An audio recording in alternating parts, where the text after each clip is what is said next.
Let me ask you something. When you were 12 years old, what were you doing? Playing outside, maybe? Going to school? Watching television? Eating whatever your mother put on the table without thinking twice about where it came from? That is normal. That is childhood. But there was a boy, in a small dusty town in rural Texas, who at 12 years old was already thinking about something that most grown adults never figure out. He was not thinking about toys. He was not thinking about games. He was thinking about water. Specifically, he was thinking about why people needed it, where they were getting it, and whether there was a better way to get it to them. That single thought, simple, obvious, almost laughably basic, started a chain of events that by the time this boy turned 25 years old had resulted in something nobody in his town had ever seen from someone so young. A farm, fully paid, completely owned, zero debt, not inherited, not gifted, not borrowed, built, from scratch, starting with a bucket, a cart, and water. This is his story, and I promise you, it is going to change the way you look at the opportunities sitting right in front of you every single day. The town was called Mineral Wells, small, hot, and dry for most of the year, sitting in North Texas where the summers hit like a furnace door swinging open, and the dust never fully settled on the roads. It was the early 1950s, the kind of town where everyone knew each other's business, where the same families had lived on the same streets for 3 generations, where opportunity, if it existed at all, was something people talked about leaving to find somewhere else. The boy's name was Eddie. His parents were Mexican-American farm workers who had settled in this part of Texas 2 decades earlier. His father worked long, brutal hours on other people's land. His mother cleaned houses and took in mending work. They were not poor in the way that means hopeless, but they were poor in the way that means every dollar has a destination before it arrives. Eddie was the oldest of 5 children. From the time he could carry something without dropping it, he was expected to help. Carry this. Watch your sister. Bring that in from outside. He did not resent it. He was just that kind of boy. Observant, quiet, always watching how things worked around him. And what he watched, more than anything else, was water. Because in a hot, dry Texas town in the 1950s, water was not something you took for granted. Not everyone had reliable indoor plumbing. The families on the poorer side of town, his side, had wells that sometimes ran low in the driest months. The walk to a reliable water source could be long, especially for elderly residents, especially for families with small children, and no extra time. Eddie watched his mother make that walk more times than he could count, bucket in each hand, sweat on her face before she even reached the water. He watched neighbors do the same. He watched an old woman 3 houses down struggle alone every single morning with containers too heavy for her frame. And something clicked inside him. This is a problem. And problems, he was about to learn, are just opportunities that nobody has gotten around to solving yet. It started the summer Eddie turned 12. School was out. His father was working from before dawn until after dark. His mother had her hands completely full with the younger children. Eddie had time, and he had a brain that would not sit still. One morning he got up early, before the heat became unbearable, and he walked to the neighborhood well with 2 large buckets. He filled them both. Then, instead of going home, he walked to the old woman's house 3 doors down, knocked on her door. She opened it and looked at him with suspicious, tired eyes. "What do you want?" "I brought your water, Mrs. Garza," he said simply. She looked at the buckets, then at him. How much? He had not thought about that. He stood there for a moment. "Whatever you think is fair," he said. She went inside, came back with 2 coins. It was not much, but Eddie walked home with something bigger than coins in his chest. He had solved a problem. Someone had needed something. He had provided it, and they had paid him for it. That simple transaction, 2 buckets of water and 2 small coins, contained every principle of business that Eddie would spend the rest of his young life building on. That afternoon, he told his father what had happened. His father listened quietly. Then he said something Eddie never forgot. If one old woman needed water today, how many others need it every day? Eddie went to sleep that night thinking about that question. He woke up the next morning with an answer. Within a week, Eddie had a system. He borrowed an old wooden cart from a neighbor, promising to repair a fence in exchange for its use. He loaded the cart with as many containers as it could carry, and he mapped out a route, not on paper, in his head, walking the streets of his neighborhood, noting every house where he had seen someone struggle with water, every elderly resident, every household with many small children, and only one adult managing everything. He knocked on doors. Many people said no thank you. Some looked at him like he was strange. A few laughed, but enough said yes. By the end of the second week, Eddie had 7 regular customers. He delivered water every morning before the heat peaked, charged a small, consistent amount, never missed a delivery. His mother found out when she noticed he was waking up earlier than everyone else. "What are you doing?" she asked one morning, watching him load the cart in the pre-dawn darkness. "Working," he said. She stood there for a moment, looking at her 12-year-old son. Then she went back inside and made him a tortilla to eat on the way. That was her version of approval. His father said very little, but Eddie noticed that he started keeping track, asking quiet questions in the evenings. "How many customers today? How much did you earn this week? What are you doing with the money?" That last question was the most important one, because Eddie was not spending it. He was saving every single coin, not in a bank, in a jar under his bed, because that is what his family did. That is what everyone around him did. But the jar was growing, and Eddie was already thinking about what it was going to become. By the time Eddie was 14, his water route had grown to 22 regular customers.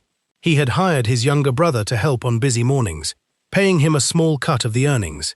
He had saved enough to buy his own proper cart, second-hand but solid, much larger than the borrowed one. He could carry 3 times the water in the same trip, more customers, same time, more income. He learned something important from that upgrade. It is not about working harder, it is about working smarter. He was 14 years old, and he already understood leverage, though he would not have called it that. He just knew that the cart made every hour of work worth more than it had been before. By 15, he knew every family on 6 streets by name. He knew who paid immediately and who needed a reminder. He knew which elderly residents sometimes needed extra help and quietly did it without charging them, because he understood instinctively that reputation was worth more than a few extra coins. People talked about Eddie. "That boy is something different," they said. "Responsible, reliable, honest." Those words followed him everywhere, and in a small town, words like that are currency. New customers came to him without him having to knock on their doors.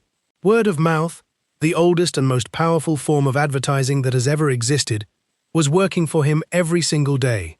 His father watched all of this with quiet pride. One evening he sat down with Eddie and said something that shifted everything. "You are doing well, mijo. But water is not the destination. Water is just the beginning. What are you building toward?" Eddie looked at him. He already knew the answer. He had known it for 2 years. "Land," he said. His father nodded slowly. "Then save like your life depends on it, because one day it will." Before we continue with Eddie's story, I want to take just a moment. If you are watching this, and something is stirring inside you, some recognition, some hunger, some feeling that maybe the opportunity you have been waiting for has been right in front of you this whole time, subscribe to Ember and Echo. We tell stories like this every single week. Real people, real lessons, the kind of wisdom that changes how you see the world around you. Hit that subscribe button right now. It is completely free. And now, let's get back to Eddie, because things are about to get very interesting. The years between 15 and 22 were not glamorous. There was no dramatic moment, no lucky break, no wealthy stranger who believed in him and handed him an opportunity. There was just Eddie, waking up before sunrise every single morning, loading his cart, walking his route, collecting his payments, and saving, always saving. Not everything. He was not unreasonable. He gave money to his mother every week without fail, helped pay for his siblings' school supplies, bought his father a good pair of work boots one Christmas, the first new pair the man had owned in years. But everything beyond the necessities went into saving. He kept meticulous records in a small notebook. Income, expenses, savings total, every week, every month, every year. He watched the numbers grow with a patience that most people, even adults, simply do not possess. There were hard times. A drought one summer that made water delivery more difficult and more expensive. A period when two of his regular customers moved away and he had to rebuild that portion of his route. A month when he got sick and could not work for 2 weeks and watched his savings not grow for the first time in years. But he never panicked, because he had a reserve. He had built a cushion, deliberately, carefully, exactly for moments like these. And when the hard times passed, and they always passed, he was still standing, still saving, still moving toward the number in his head, the number that meant land. Eddie was 24 years old when he first heard about the property.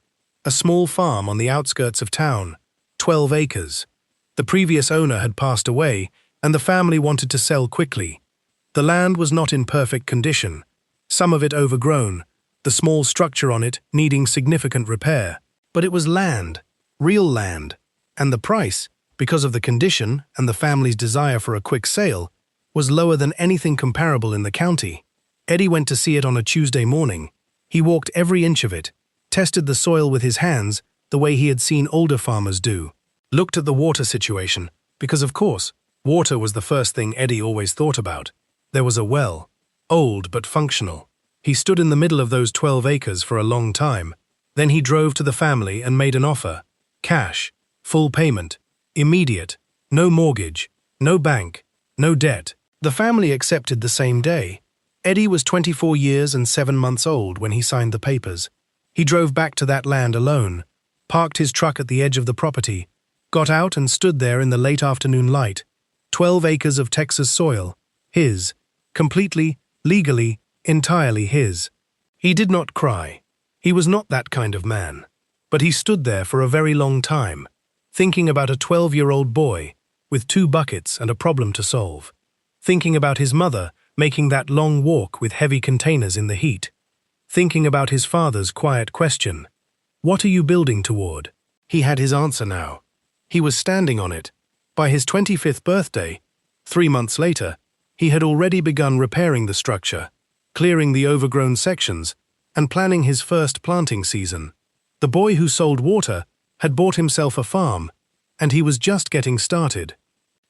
I want you to think about what Eddie actually did, because it was not complicated. It was not genius-level intelligence. It was not a secret that only a few people have access to. It was something so simple that most people overlook it completely.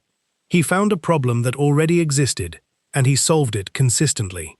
He did not invent something new. He did not disrupt an industry.